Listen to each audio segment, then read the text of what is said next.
రాజ్యాధికారులుగా, మంచి సాహిత్యవేత్తలుగా పేరు గడించారు.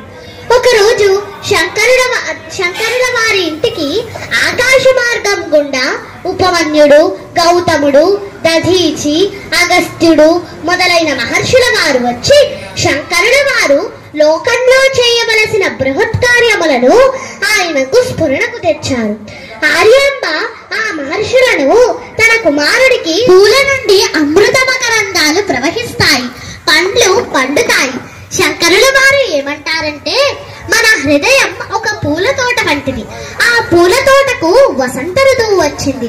హృదయం అనే పూల తోటకు పరమేశ్వర ధ్యానం అనే వసంతకాలంతో సంబంధం కలిపితే, వసంత ఋతువు సంబంధంతో పూల తోటలో వచ్చిన మార్పుల మాదిరిగానే మన హృదయంలో కూడా మార్పులు వస్తాయని శంకరుల వారు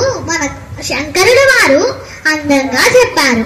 ఆ మార్పులు ఎలా ఉంటాయంటే, హృదయం అనే పూల తోటకు పరమేశ్వర ధ్యానం అనే వసంతకాలంతో సంబంధం కలువగానే పాపములు అనే పండుటాకులు రాలిపోయి పుణ్యములు అనే చిగురుటాకులు శోభిస్తాయి, పుష్పాలు వికసిస్తాయి, ఉత్తమ సంస్కారములు అనే పరిమళాలు వ్యాపిస్తాయి, జ్ఞానము ఆనందము అనే పూదేనలు కురుస్తాయి, బ్రహ్మజ్ఞానము అనే పండు ఉద్భవిస్తుంది. శంకరుల వారు మన హృదయం కనుక ఈశ్వర ధ్యానం చేస్తూ వసంత ఋతువులోని ఆరామంలా ఉంటే అందులో పరమేశ్వరుడు నివసిస్తాడని శంకరుల వారు మనకు సూచించారు.